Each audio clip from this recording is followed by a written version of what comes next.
Mesdames, Messieurs, bonjour. Aujourd'hui, dans notre émission Africa Europa, nous abordons la thématique de l'Africain en Europe et de son implication en Afrique. Alors, pour discuter avec nous du sujet, nous sommes avec Madame Maria Arena, eurodéputée socialiste. Bonjour. Bonjour. Monsieur Pi Chibanda, psychologue, auteur, humoriste. Bonjour. Bonjour. Monsieur Rex Kazadi, politique, combattant. Bonjour. Bonjour. Et alors, je co-anime le débat avec Ousmane Kaba. Ousmane, bonjour. Bonjour. Voilà. Eh bien, nous allons justement nous tourner vers Rex.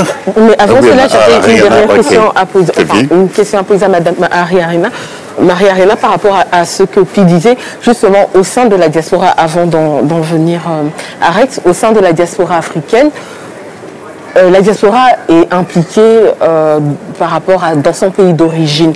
Et dernièrement, vous avez pris des positions assez fermes par rapport à la RDC. Et donc, avant de questionner Rex, on voulait d'abord savoir quel est votre positionnement actuel en ce qui concerne la politique de la RDC. Alors vous savez, moi, la RDC, ça fait un bout de temps que je suis la situation politique en RDC. Et en 2006, je me souviens quand M. Kabila est arrivé, il y avait plein d'espoir pour recomposer, reconstruire, réintégrer un certain nombre de forces au niveau de la RDC, redonner de la possibilité économique à la RDC et du développement. Et les différents processus qui se sont mis en place ont démontré qu'aujourd'hui, la population n'est pas satisfaite. Et je dirais même pire, la population vit des situations qui sont des situations dramatiques en République démocratique du Congo aujourd'hui. Et donc, je dis ça parce que moi, mon objectif, c'est pas de prendre parti pour l'un ou pour l'autre. C'est de dire, s'il y a un gouvernement qui ne répond pas aux attentes de ces populations, et a fortiori celui-ci s'est mis en dehors de la Constitution, en plus, eh bien, ce sont des gouvernements qui ne sont pas légitimes. Et donc aujourd'hui, je pense que le gouvernement congolais n'est pas un gouvernement légitime, d'une part parce qu'il ne respecte pas sa propre constitution, premièrement, et deuxièmement, il y a des manifestations évidentes en République démocratique du Congo qui montrent que les gens veulent du changement. Et donc normalement, toute personne politique qui se respecte doit respecter à la fois sa constitution et à la fois la volonté du peuple qu'il défend. Et aujourd'hui, je ne vois pas ça en République démocratique du Congo, même s'ils ont fixé une date qui est une date en décembre 2018. Vous savez, ils avaient fixé la date avec l'accord de la Saint-Sylvestre avant ça. L'accord de la Saint-Sylvestre n'a pas été respecté. Entre-temps, il y a un certain nombre de violences. Il y a quand même des fosses communes qu'on a retrouvées dans le Kasaï, qui était plutôt une province relativement calme. Il y a toutes les instabilités dans les Kivu. Il y a de la pauvreté sur l'ensemble du pays. Donc c'est ça qu'on voit aujourd'hui, avec un pays qui a un maximum de ressources et qui ne les valorise pas au profit de sa population. Alors, je suis persuadée qu'il y a des Congolais qui la valorisent pour eux, ça c'est sûr. Mais aujourd'hui, la plus grande partie de la population n'en bénéficie pas. Donc je ne peux être que dur à l'égard du gouvernement congolais aujourd'hui. Encore une fois, pas parce que je prends le parti de l'un ou de l'autre, mais parce que tout ce qu'on peut aligner aujourd'hui sur un bout de papier pour dire est-ce qu'il a fait ce qu'il devait faire, eh ben, on arrive à la somme qui est de dire malheureusement non. Et il ne respecte pas la démocratie dans son propre pays. Et donc je trouve que les pays européens devraient être beaucoup plus durs, je trouve, à l'égard du gouvernement, pas de la population congolaise. Je veux dire, on n'est pas là pour faire souffrir les Congolais. Mais je pense qu'il faut qu'à un moment donné, on ait une attitude beaucoup plus dure à l'égard du gouvernement actuel, qui a un peu l'impression qu'il peut faire tout et n'importe quoi, en n'ayant pas de compte à rendre à des pays qui donnent beaucoup à la République démocratique du Congo, que ce soit par l'aide au développement, que ce soit par les différentes filières qui aujourd'hui unissent l'Europe à la République démocratique du Congo. Je pense qu'il y a beaucoup d'efforts qui ont été faits par un certain nombre d'Européens et pas beaucoup d'efforts qui ont été faits par le gouvernement actuel. Okay. Justement, on va passer à Rex. Rex, vous êtes aujourd'hui politicien, vous êtes congolais, vous avez longtemps, vous vous définissez comme combattant, donc vous avez longtemps mené des actions ici en Europe, au sein de la diaspora, vous avez manifesté. Vous pouvez un peu brièvement vous présenter, parler de votre... En 2011, enfin, il faut connaître la situation du Congo. Nous sommes le seul pays au monde qui a perdu à peu près 8 millions de ses êtres vivants depuis la Deuxième Guerre mondiale. Il n'y a pas un pays qui a subi autant de pertes de vies humaines que la République démocratique du Congo. 8 millions de morts, c'est l'équivalent de 10 fois le génocide du Rwanda, vous imaginez.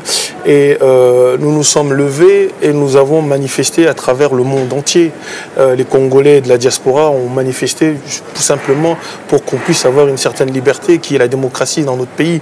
Et au lieu de ça, on nous a fait beaucoup de promesses. À un moment donné, nous nous sommes dit, après les actions que nous avons posées, quelques actions qui ont été décriées comme étant des actions violentes, etc., justement, ici en Europe, un certain nombre de nos partenaires nous ont sollicité en nous disant qu'il faut rentrer dans le jeu politique, il faut venir au Congo, il faut participer, parce que vous êtes en dehors des institutions, vous êtes en dehors de tout. Et c'est ce que nous avons fait, nous avons participé. Moi, j'ai participé à la CENCO, à l'accord de la CENCO, j'étais à Kinshasa, j'étais au Congo, mais cet accord n'a pas été respecté. Kabila est là depuis 17 ans, il n'a jamais rien respecté. Et aujourd'hui, ce qui m'attriste, Madame Marina, c'est que vous vous battez beaucoup, on vous entend énormément sur le Congo, vous êtes partout, vous êtes sur tous les plateaux, mais vous êtes merveilleusement seul. C'est-à-dire que le combat que vous menez dans l'Union européenne, dans l'Assemblée, dans le Parlement européen, vous êtes quasiment isolé. Si beaucoup plus de voix, par exemple, nous avons appris que lors des sanctions, que la France et l'Espagne ont mis des droits de veto pour que certains tortionnaires des Congolais ne puissent pas être sur cette liste des sanctions. Et puis je me pose aussi la question, pourquoi vous ne sanctionnez pas la personne directement, c'est-à-dire la personne qui empêche les Congolais de pouvoir manifester tranquillement, c'est-à-dire Joseph Kabila. Et lorsque vous parlez des responsabilités, effectivement, l'Union européenne a une énorme responsabilité. Hein. Nous n'oublierons pas, nous Congolais, qu'en 2006, vous avez quand même déployé 17 000 hommes de l'effort pour être sûr que Joseph Kabila allait devenir président de la République. Donc, quelque part, c'est aussi une de vos responsabilités.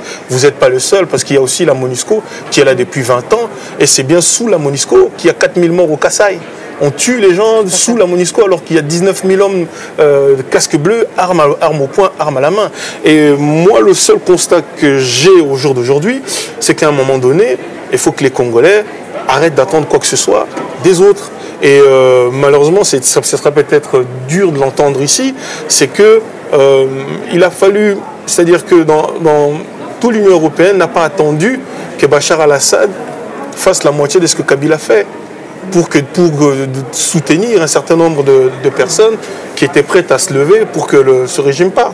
Si ce régime ne comprend que la force, à un moment donné, il faut que les fils et les filles du pays comprennent que nous devons nous lever et nous battre. Et l'opposition que nous avons, un certain nombre de leaders et de mes grands frères qui nous parlent de pacifique et de pacifisme, etc. À un moment, c'est non-assistante en personne en danger. Parce que les Congolais ne font que mourir. Quand est-ce qu'on va arrêter l'hémorragie? Moi, je pense qu'au bout d'un moment, aussi bien que ceux qui sont dans la diaspora, parce que c'est ce qui est en train de se dire et de se faire, à un moment donné, les gens s'organisent et se disent que cette fois-ci, il va falloir que ça passe ou ça casse. Donc, il va falloir que nous défendions nos vies, que nous défendions les femmes qui sont tuées, que nous défendons les enfants qui sont tués. Joseph Kabila a franchi un palier. Cette fois-ci, il s'attaque dans les églises. Il rentre dans les églises, kidnappe les pasteurs, kidnappe les prêtres, rentre dans des maternités où on a gazé à bombe lacrymogène des bébés. Des bébés sont morts il y a à peine un mois et demi. Mais cette personne est toujours reconnue, alors que son mandat est terminé en 2016. Elle est reconnue par les autorités européennes comme étant, jusqu'aujourd'hui, le président de la République. Alors qu'on sait que dans d'autres pays, comme je dis, je prends l'exemple de la Syrie, il a fallu moins que ça pour que tout le monde soutienne une action réelle, une action décisive de légitime défense du peuple syrien. Et je pense qu'à un moment donné, on doit, nous aussi Congolais, à défaut d'être aidés, se prendre en main et se défendre face à un régime qui nous tue. Quel est le choix? Ça a été donc votre détermination à choisir quand même cette étiquette de combattant. Parce que vous lorsque je vous explique, un combattant, c'est quelqu'un qui se bat pour une cause. Madame Arena, c'est une combattante, elle se bat aussi pour une cause. Ma cause, elle est très simple. Mon idéal, c'est l'établissement d'un état de droit au Congo. Donc je combattrai toute ma vie jusqu'à ce que nous étonnons un état de droit au Congo. Voilà pourquoi je suis un combattant. Mais dans la diaspora, c'est mal compris généralement. Je crois que moi, je suis sur ce plateau pour vous faire comprendre que justement, les combattants sont des gens qui se battent pour leurs droits d'abord. Et ils ont pris ce mot qui a été en fait à l'origine utilisé par un grand homme qui est mort l'année dernière, Étienne Tshisekedi, qui est le leader de l'UDPS, qui s'est battu aussi pour l'établissement d'un état de droit. C'est juste ça, être un combattant, c'est quelqu'un qui lutte pour un idéal. Et l'idéal que nous voulons, que le peuple congolais veut, c'est des élections, c'est d'avoir un état de droit. Et donc moi, mon combat, c'est pour ça que je vous ai dit, je suis certes un politicien, mais je reste combattant parce que le combat n'est pas fini. Face à un dictateur comme Joseph Kabila, face à quelqu'un qui tire sur la foule, face à quelqu'un qui est là par défi, qui défie tout un peuple, qui défie même la communauté internationale. Vous imaginez qu'il y a eu quand même au Congo 2 inspecteurs des Nations Unies qui ont été abattus. Aujourd'hui, ça fait 2 ans, il n'y a pas d'enquête. Et puis, il y a un blackout au niveau des médias occidentaux. Personne n'en parle. Comment ça se fait? Donc Joseph Kabila a tous les droits. La réaction de Pi? Ma réaction, d'abord, je vais dire quelque chose sur les combattants et puis je vais dire quelque chose sur la situation générale. Rex, je vais te dire que la première fois que j'ai entendu parler de toi, c'était sur une vidéo où tu étais devant la parcelle de quelqu'un qui venait d'acheter une villa. À 10 millions. À 10 millions. Voilà. J'ai beaucoup apprécié J'ai beaucoup apprécié cette image-là.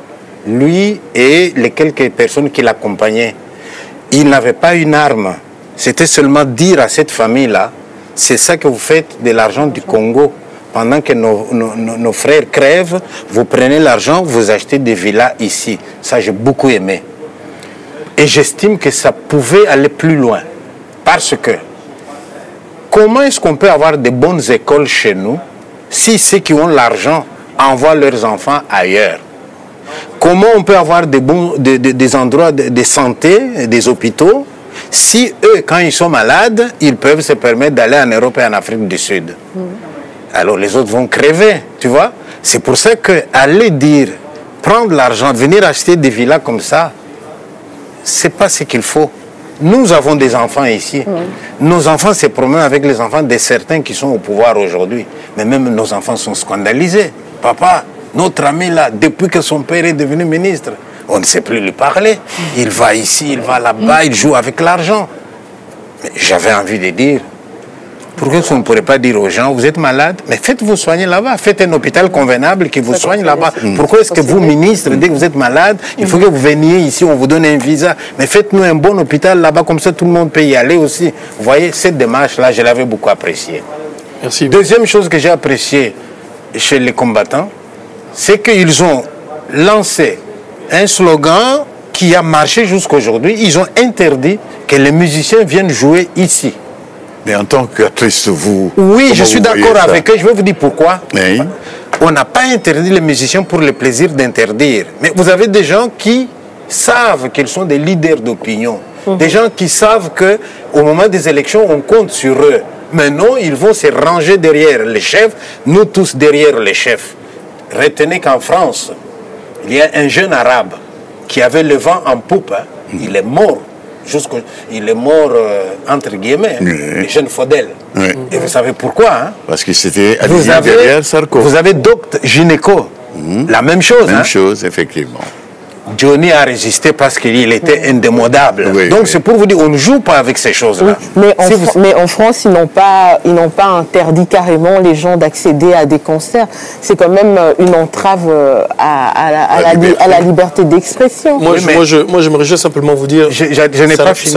Ça n'a pas été, ça nous a jamais fait plaisir, et puis ça n'a pas duré.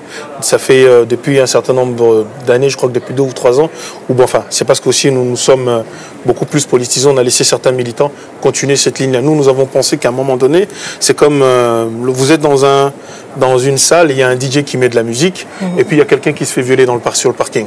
Qu'est-ce qu'on fait? On continue pas à danser, on s'arrête, il faut signaler à tout le monde qu'il y a le feu à l'extérieur, que quelqu'un s'est fait agresser, on vient au secours de la personne, on voit la personne, mais après, là où je suis plus d'accord avec certaines personnes, c'est qu'après, il faut évoluer. Il faut évoluer, que les choses puissent continuer à avancer. Et pour revenir, en fait, ce qui aujourd'hui, véritablement, j'aimerais vraiment parler des choses cardinales à ce qui concerne la République démocratique du Congo. Nous avons la chance d'avoir une personne à la personne de Monseigneur Monsengo, parce qu'il y a quelques mois, Joseph Kabila avait réussi à faire passer comme message à l'opinion internationale qu'après lui, c'est le déluge et qu'il n'y avait personne capable de pouvoir le succéder. C'était pas faux entre parenthèses, vu que tous les leaders politiques étaient prêts à se bouffer. Et donc on savait très bien que le pays allait être divisé.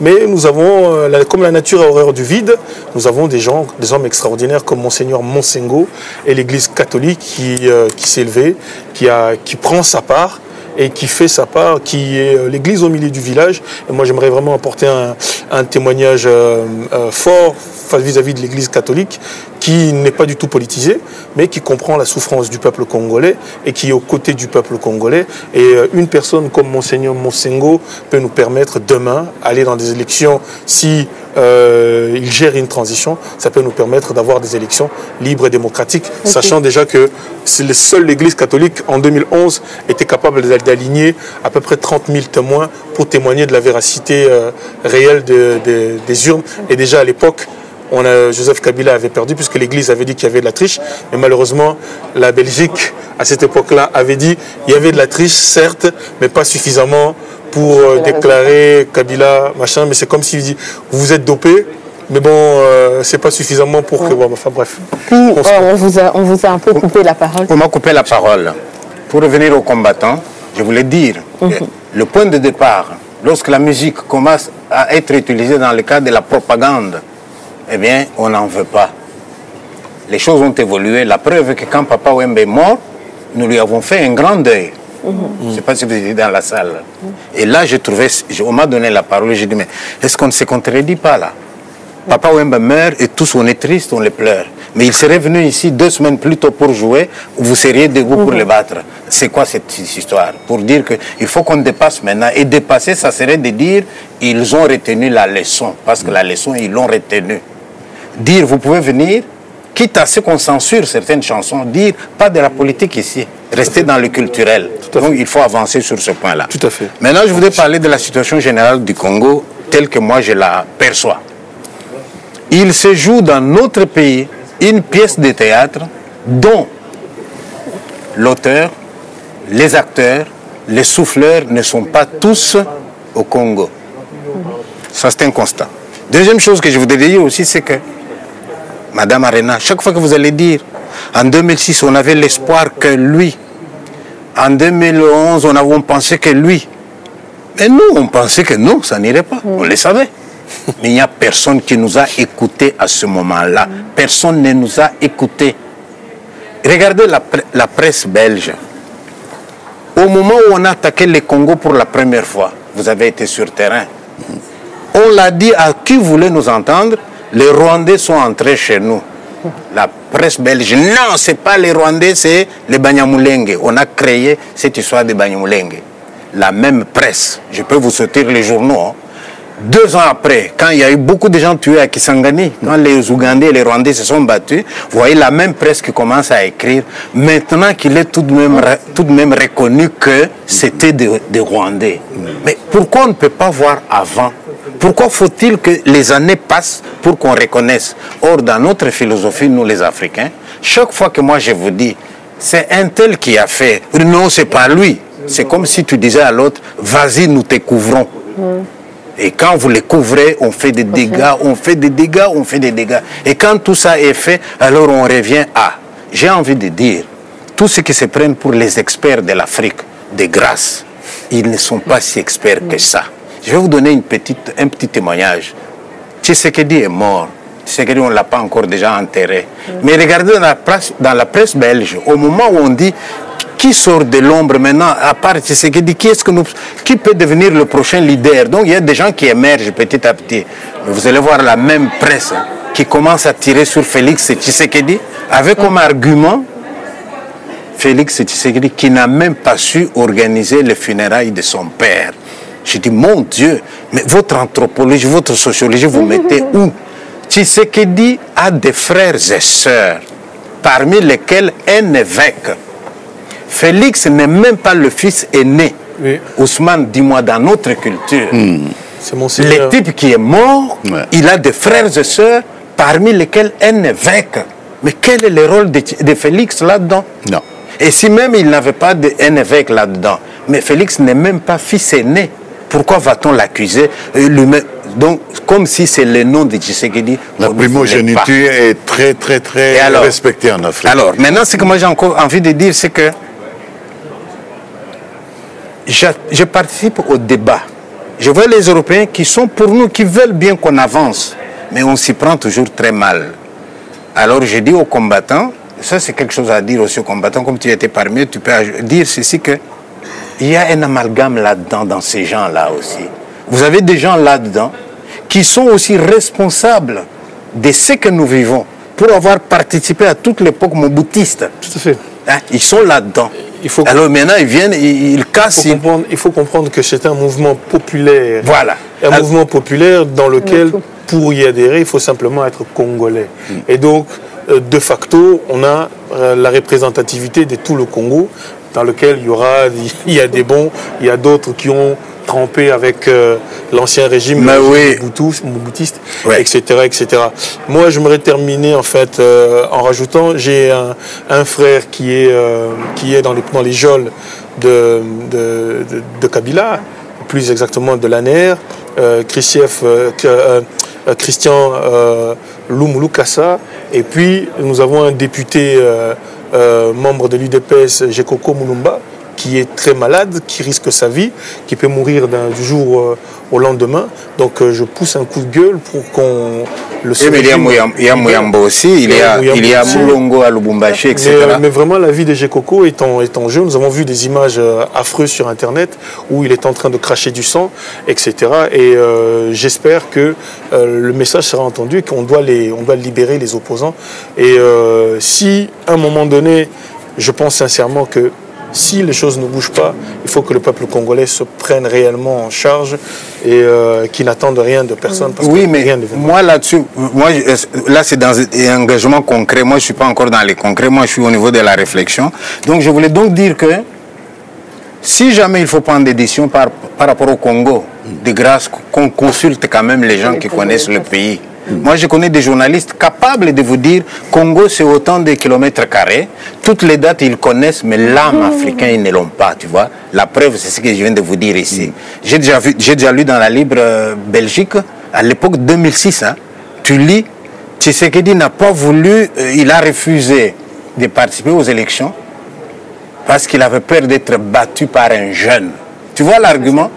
On a le jeune aujourd'hui qui vous dit pourquoi vous voulez que je quitte, je ne peux pas aller à la retraite à mon âge, je suis jeune. Mais nous, on voyait venir tout ça. Et eux n'ont pas vu. Donc, quand on tient un peu compte de tout ça, on doit pouvoir faire attention. Madame Arena, pensez-vous, comme le dit Rex, que les Congolais doivent plus s'impliquer, doivent se prendre en charge? Alors, oui, mais le Congo, c'est le pays des Congolais. Et donc, c'est pas le pays ni de la Belgique, heureusement, plus, ni de la France, ni d'un quelconque autre pays. Et quand on parle de la presse, moi, j'aime beaucoup, par exemple, quand des journalistes français font une analyse de la situation politique en Belgique. Ils se trompent toujours.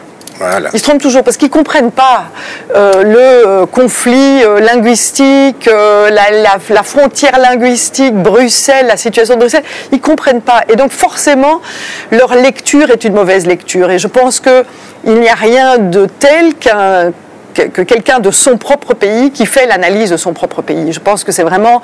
On ne peut pas se dire expert d'un pays si on n'y est pas vécu, si on n'a pas des racines, si on ne comprend pas, si on n'a pas vraiment l'âme du pays.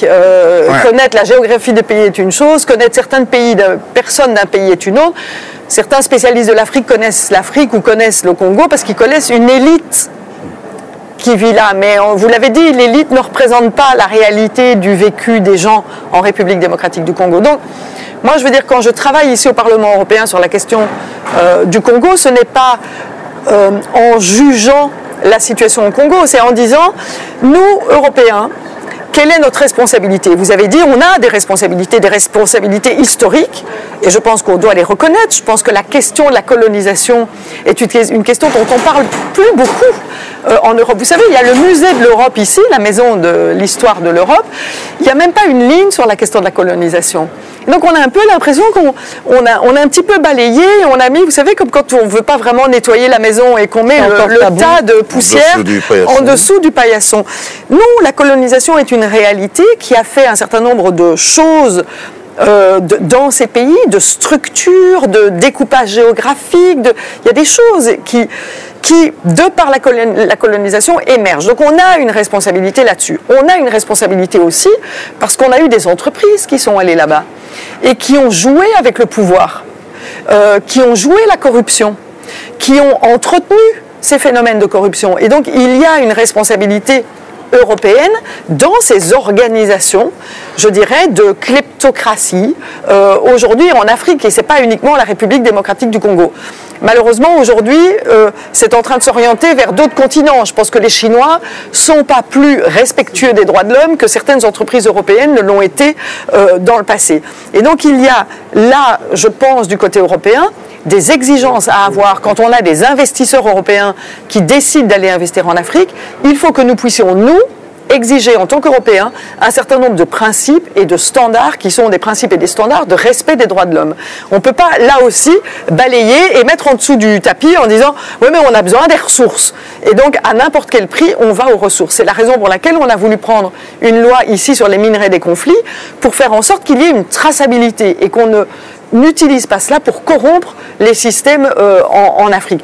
Après, pour le reste, les élections, ça doit être des élections faites au Congo par les Congolais, et c'est les Congolais qui doivent être contents. Moi, j'ai toujours dit aux Congolais, je ne vais pas soutenir un processus électoral qui n'est pas soutenu par les Congolais. Si par contre, par le biais de l'accord de la Saint-Sylvestre, par le biais de la SENCO, il y a quelque chose qui se passe au Congo, où tout le monde adhère au processus électoral, alors l'Europe peut dire mais comment est-ce qu'on peut soutenir, comment est-ce qu'on peut financer certaines choses, comment est-ce qu'on peut faire des observations électorales. Moi, dans l'état actuel des choses, par exemple, je ne plaiderai pas pour que l'Europe aille observer les élections au Congo. On va se faire manipuler. Et donc, si on nous appelle aujourd'hui dans l'état actuel des choses, ce sera pourquoi? Ce sera pour valider des élections. Valider un tricheur, valider le remplaçant de Joseph Kabila. Et donc, Kabila. je pense qu'on ne doit pas rentrer dans ce jeu-là. Par contre, s'il y a une adhésion de la population, des partis, de l'opposition, de la société civile à un processus électoral, et que tous ces acteurs disent « on aimerait que vous participiez ». Et pourquoi jusqu'à présent il n'y a pas encore cette adhésion populaire? Parce que je pense qu'aujourd'hui, le gouvernement ne rend pas la transparence du processus électoral.